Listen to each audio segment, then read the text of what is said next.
Jadi apa permasalahannya? Mungkin permasalahan saya itu dalam manajemen keuangan gitu. Uang yang dikirim setiap minggu pada saya oleh orang tua kan itu kebutuhan untuk seminggu gitu. Dalam makan, minum, minyak motor dan lain sebagainya kan. Itu terkadang saya rasa dalam 3 hari itu sudah menipis saja. Saya memiliki kesulitan dalam manajemen keuangan karena dengan baru dikirimnya kita merasa banyak uang, jadi jor-joran aja untuk membeli sesuatu makanan, barang atau lain sebagainya kan. Jadi mungkin itu masalahnya. Oh berarti Fikri agak kesulitan dalam mengontrol keuangan. Jadi sebagai mahasiswa wajar kalau kita agak kesulitan dalam mengontrol keuangan, apalagi kita jauh dari pengawasan orang tua, jadi kita kesulitan. Nah untuk itu sebenarnya bisa kita lakukan dengan manajemen nih keuangan kita dengan cara misalnya mencatat setiap keperluan yang kita butuhkan, dan kita juga harus bisa dalam menentukan mana yang kebutuhan, mana yang keinginan, supaya sikap konsumtif yang kita hadapi itu tuh bisa berkurang. Kayak misalnya mencatat keuangan tuh bisa berupa adanya catatan kecil, atau misalnya kayak apa ya, memilah lah apa yang perlu, apa yang tidak. Itu aja sih intinya kalau untuk masalah keuangan. Ada lagi nggak permasalahan yang Fikri hadapi selain itu? Mungkin permasalahan lain itu dalam interaksi antar teman gitu.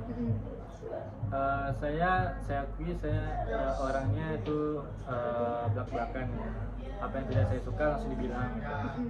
Jadi ada nih satu teman saya tuh yang istilahnya tuh kita kata-katain gitu kan, dalam konteks bercanda kan, baper dia, terus itu dia agak marah lah, atau kadang saya dengerin diam aja, suasananya langsung jadi buruk kan. Jadi saya kebingungan nih, dia nih baperan atau gimana kan. Soalnya selama ini teman-teman saya itu emang sering saling kata-katain dalam konteks bercanda, itu kan buat seru-seruan aja.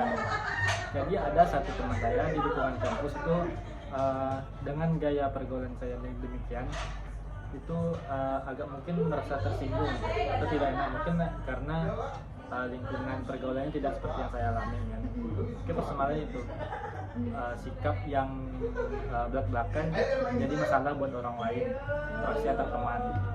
Terus setelah Fikri tahu nih ternyata dia tipe kawan yang agak baperan, apa yang Fikri lakukan? Yang dilakukan tentu saja, jadi kan kayak yang Fikri bilang tadi, permasalahannya di diri Fikri itu selain soal ibadah, Fikri juga bermasalah tentang keuangan gitu. Sebagai anak rantau, Fikri harusnya bisa dong mengontrol keuangan atau manajemen keuangan Fikri dengan misalnya nih, kayak misalnya apa ya, Fikri bisa mencatat pengeluaran yang Fikri keluarkan, atau mungkin membaginya memisahkan apa yang perlu, apa yang diinginkan, apa yang dibutuhkan. Tapi saya cukup salut dengan Fikri yang yang memiliki keinginan untuk mengubah diri Fikri ke arah yang lebih baik. Dan Fikri sendiri sadar tentang kekurangan yang Fikri miliki. Misalnya soal ibadah tadi, kalau dari pandangan saya, sebenarnya kan dengan kita beribadah kita juga meningkatkan daya fokus kita, atau kita juga banyak lah pasti manfaatnya selain mendapatkan pahala gitu kan. Nah jadi dengan kita beribadah kita bakal mendapatkan ketenangan sendiri gitu. Ya jadi caranya supaya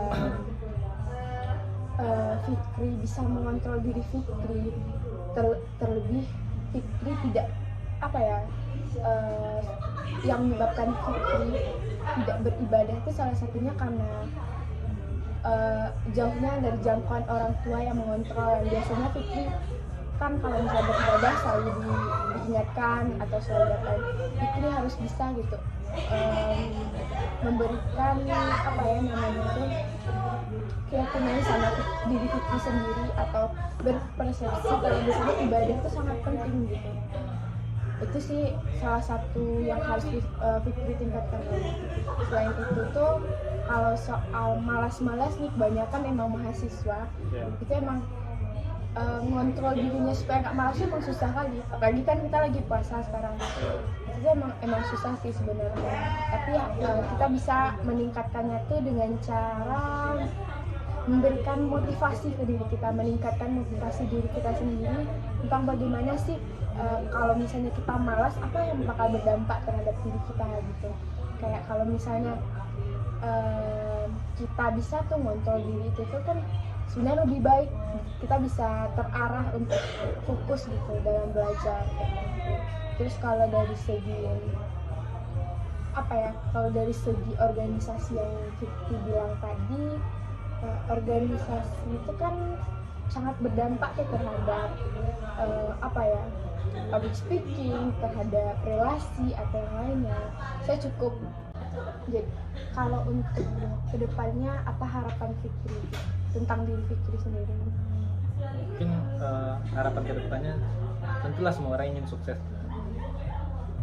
Jalur perkuliahannya saya pilih sebagai untuk meraih cita-cita itu dengan tujuan akhirnya untuk sukses dan membanggakan kedua orang tua.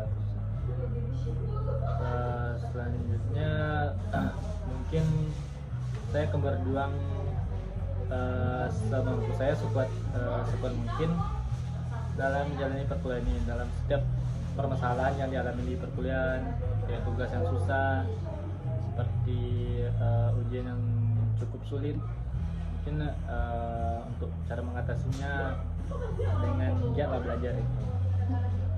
Jadi saya tuh berkeinginan bekerja di selain non PNS karena saya memiliki stigma yang buruk terhadap PNS, karena banyak sering kita jumpai PNS yang bekerja tidak sesuai dengan prosedurnya atau tidak maksimal, dan itu memiliki keterikatan dengan pemerintah yang kuat. Jadi kalau bisa saya tuh bekerja freelance atau tidak ada ikatan dengan dalam suatu perusahaan atau organisasi. Jadi saya bebas bergerak dalam menentukan pilihan sendiri. Kalau untuk dalam jurusan saya itu sosiologi, saya kayaknya memilih lembaga swadaya masyarakat LSM atau swasta, itu tidak ada hubungan dengan pemerintahan. Lebih ke pengembangan dalam kesejahteraan masyarakat, itu turun dari tengah masyarakat. Bagaimana kita memecahkan sebagai problem solving dalam setiap permasalahan masyarakat, misalnya permasalahan kemiskinan, angka kelaparan, stunting dan lain sebagainya. Mungkin saya akan turut andil dalam memajukan daerah asal saya dulu, itu daerah Jawa. Baru mungkin selanjutnya mungkin meningkatkan karir, itu bisa ke luar kota, mungkin bahkan ke ibu negara Jakarta. Mungkin itu. Kalau untuk kira-kira nih kalau bisa Fikri mengubah tentang kepribadian atau mungkin sebagainya, apa yang pengen Fikri ubah dari diri Fikri? Mungkin yang momok terbesar dalam diri saya itu adalah rasa malas itu. Karena malas ini apabila terus dilanjutkan, diladenin kan itu terus berlanjut sehingga pekerjaan yang lain itu kan terbengkalai. Rasa malas, disiplin itu kan hal yang berjalanan beriringan. Mungkin kedua itu setiap harinya saya akan memotivasi diri untuk tidak malas dan lebih produktif. One day, one things to do. Jadi itu motonya ya.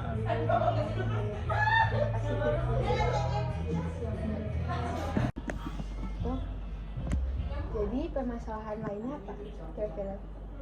Mungkin kita bisa berbicara tentang spiritual ya. Saya beragama Islam. Terkadang keinginan saya tuh kadang di atas, kadang di bawah. Kalau sedang di atas itu bisa untuk beribadah dalam sehari itu setiap lima waktu itu bisa 10 menit setiap ibadah, mau sungguh-sungguh khusyuk gitu kan. Terkadang bola ini kan berputar, kadang di bawah. Emang malah masih dikatakan malas lah untuk melakukan ibadah itu. Kadang itu kewajiban kita dalam beragama. Mungkin itu emang wajar sih, hati manusia itu kan yang berbolak-balik, sehingga terkadang kita tuh merasa sangat dekat dengan Tuhan. Kadang Tuhan ini tidak kita acuhkan gitu. Mungkin upaya yang saya lakukan itu meminta pada Tuhan untuk mengokohkanlah hati di atas agamanya. Selain itu mumpung kita sedang di bulan Ramadan ya kan, alhamdulillah puasa saya belum ada yang bolong. Walaupun di antara teman-teman saya tuh ada juga yang puasanya setengah hari atau yang tak puasa dari pagi karena tidak sahur kan. Tapi untuk kepuasan ini mungkin telah terlatih sejak kecil untuk berpuasa walaupun jauh dari orang tua yang sudah sedang dirantau. Kalau itu masalah spiritual. Kan kayak yang Fikri bilang tadi, teman-teman Fikri itu ibadahnya kurang, berarti bisa dikatakan cukup memiliki pengaruh yang buruk ya untuk pergaulan itu. Kira-kira cara Fikri menghadapi atau mungkin gimana sih teman-teman Fikri menurut diri Fikri sendiri gitu, kayak dalam hal pergaulan yang mungkin bisa berdampak negatif ke diri Fikri? Nah, dampak negatif ini kan tidak selalu buruk kalau untuk khususnya teman-teman saya ya. Terkadang kami habis sahur itu subuh bareng-bareng ke masjid gitu. Ke zuhur mungkin karena berbeda jurusan itu kan jarang ketemu. Tapi untuk sholat subuh dan maghrib belakangan ini teman-teman saya itu kami sama semua. Untuk selebihnya itu wallahu a'lam lah kan, saya serahkan pada teman-teman saya. Kayaknya permasalahan teman-teman saya itu semua sama kayak saya. Oleh karena jauh dari kontrol orang tua, maka ibadah yang wajib ini sering terlalaikan. Saya pribadi jika di rumah tuh kan ada ibu saya, 5 waktu tuh diperingatkan tuh sholat. Kebetulan rumah dekat masjid juga kan, itu pasti ke masjid. Mungkin pengaruh teman juga ada tapi sedikit, dan ada pengaruh lainnya itu oleh karena jauh dari kontrol orang tua. Mungkin itu yang menyebabkan imam naik turun dari mati. Itu kalau dari segi pergaulan, Fikri merasa pergaulan Fikri toksik atau termasuk ke arah yang lebih sehat? Kalau untuk pergaulan itu dari segi interaksi antar teman ya, itu termasuk sehat jika diikuti gaya pergaulannya. Kan kita lagi di kota besar nih, di ibu kota di Sumatera Barat kan. Biasanya perilaku masyarakat kota dan desa itu kan lebih bebas yang kota. Jadi mungkin jika gaya hidupnya diikutin, kita akan mengikuti yang buruk itu juga. Namun tidak sedikit ada juga yang baik. Itu dualitas yang saling beriringan itu, baik atau buruk, tergantung kita memilihnya kan. Ibu saya berpesan jangan tinggalkan sholat, walaupun sudah sering dikatakan begitu kan.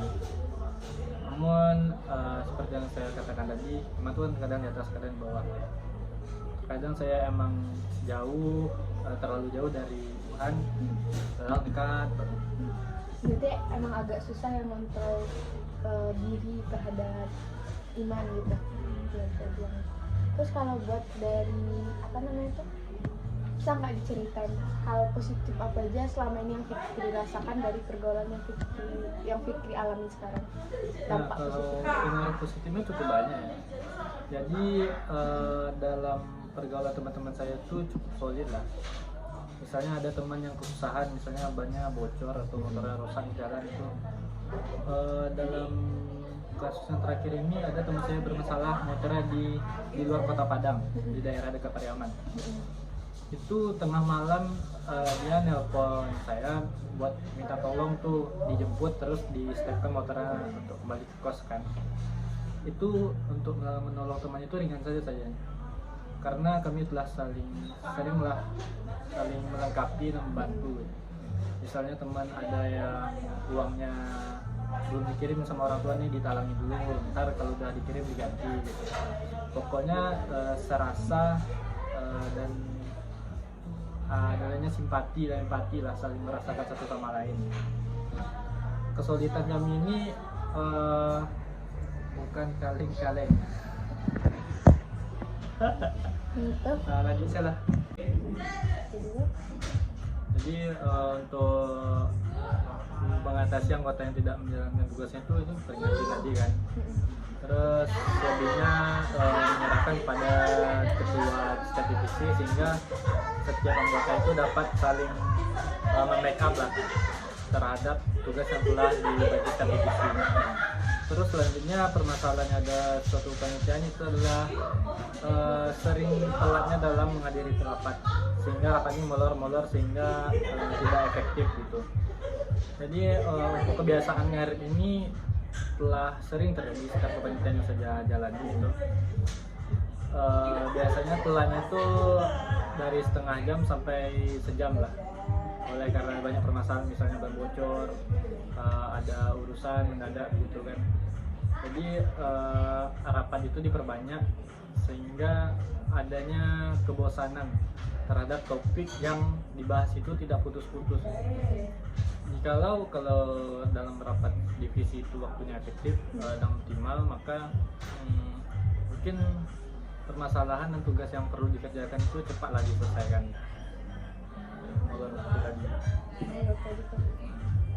Selain itu terkait dengan hubungan kita antara kepanitiaan dengan yang luar, seperti penyewaan gedung, tempat, perizinan, surat izin kepada ketua jurusan kan, itu juga mengalami hambatan itu. Soalnya jam terbang kepala jurusan yang tinggi sehingga kami dari kepanitiaan sulit untuk menemuinya, sehingga perlu dikejarkan lah atau dipepet waktu untuk persetujuan izinnya acara tersebut. Selain itu tempat tadi itu birokrasi dan khususnya dengan jurusan itu banyak izinnya gitu. Surat-suratnya harus disiapkan, tanda tangan penanggung jawab tempat gitu. Dan biasanya setelah itu kami akan membayar seperti ibaratnya ungkapan terima kasih lah, seperti nasi bungkus atau lain sebagainya. Selain itu permasalahan dalam kepanitiaan yang saya alami yaitu hubungan kita dengan senior, karena senior itu kan sudah mengangkat acara itu kan, jadi dia yang lebih berpengalaman, lebih tahu bagaimana acara itu berjalan. Senioritas saya akui di setiap kampus itu masih ada. Bagaimana dia dalam mengatur kita, dan tidak jarang itu kita diintimidasi oleh senior. Namun itu mau tidak mau angkatan panitia yang bertugas harus melakukan hal tersebut, menemui senior dengan tujuan untuk lebih tahu lah kita bagaimana untuk melakukan acara tersebut. Gitu. Kalau untuk motivasi sendiri dalam perkuliahan kan Fikri sebagai anak rantau dari Jambi kan, di Padang gimana sih cara menyesuaikan dirinya terhadap lingkungan daerah Padang, budaya atau mungkin pergaulannya yang beda mungkin? Kalau untuk segi pergaulan itu kurang lebih sama ya. Yang berbeda tuh mungkin bahasa kita sehari-hari, bahasa bagaimana antar daerah berbeda. Kebetulan saya ada juga keturunan Minang, yaitu dari daerah Solo. Jadi untuk berbahasa Minang ini sudah adalah pasti dalam berbicara dalam sehari-hari gitu. Kurang lebih pergaulannya itu sama, dan kita yang diperlukan adalah berpandai-pandai dengan orang baru. Bagaimana kita membuatnya membuatnya dia sukalah berbaur dengan kita itu. Jangan menunjukkan sifat-sifat yang buruk terhadap orang baru gitu. Berarti kalau kesulitan nggak menghadapi dosen atau mungkin tugas yang diberikan? Kalau Atau gimana tipsnya gitu buat menghadapi? Nah, khususnya kan jika kita menjalankan kepenelitian, tugas itu kan biasanya akan terbengkalai. Namun hal ini bisa diatasi gitu. Bagaimana kita untuk menyelesaikan tugas terlebih dahulu, baru melakukan rapat, intinya berpandai-pandai. Biasanya tugas di jurusan saya itu tidak terlalu hektik lah seperti anak teknik yang pada umumnya kan. Jadi bisa saya membagi waktu antara membuat tugas dan melakukan rapat-rapat penelitian. Dan biasanya tugas ini adalah hanya sekedar soal yang dikerjakan untuk bantuan teman pun bisa kan, dikerjakan bersama-sama, biasanya kelompok itu presentasi. Jadi kita mengambil aja tugas dari setiap kelompok dalam mata kuliah, lalu mengerjakan menyelesaikan itu terlebih dahulu, karena tujuan kita yang pertama kuliah kan, yang kalau untuk penelitian itu second choice, tidak kedua gitu. Kalau untuk persaingan antara mahasiswa di sosiologi itu gimana? Kalau untuk persaingan sejauh ini belum ada yang nampak ya, soalnya untuk sistem nilai di perkuliahan dengan yang di SMA berbeda. Kalau SMA kan sudah ulangan ujian langsung disebutin sama guru di kelas yang sama. Kalau di jurusan saya khususnya sesudah membuat tugas itu dikumpulkan, dan tugasnya itu tidak ada yang tahu gitu. Biasanya tugasnya diketahui setelah melaksanakan UAS. Jadi persaingan itu kami saling bekerja sama aja, tidak ada persaingan yang terlalu mencolok antara mahasiswa. Palingan persaingan itu dalam berlomba-lomba aktif dalam berdiskusi dalam kelas gitu. Terkadang orang-orang itu saja yang bertanya dalam kelas sehingga yang lainnya menjadi monoton. Mungkin itu saja. Kalau untuk apa ya? Kan Fikri sebagai orang rantau itu tuh gimana sih cara mengelola uangnya gitu? Kebanyakan kan anak rantau ini kesulitan dalam mengelola uang. Dalam manajemen uang itu saya cukup kesulitan ya, soalnya uang itu jika ada kesempatan dalam mengeluarkan uang tanpa pikir panjang itu, dan itu sadar setelah uang itu telah menipis. Mungkin saya rasa permasalahan ini telah banyak dialami oleh mahasiswa-mahasiswa, bagaimana manajemen uang dengan baik dalam, biasanya kan dikirim oleh orang tuanya seminggu sebulan gitu. Yang untuk sebulan itu mungkin lebih sulit manajemennya dibandingkan dengan yang seminggu, karena jangka yang sebulan lebih lama. Biasanya setelah saya sadar itu, mungkin dalam minggu selanjutnya akan mencoba untuk mengeluarkan uang itu secukupnya untuk keperluan-keperluan yang sekiranya emang dibutuhkan, sehingga uang tersebut aman untuk dikirim dalam minggu.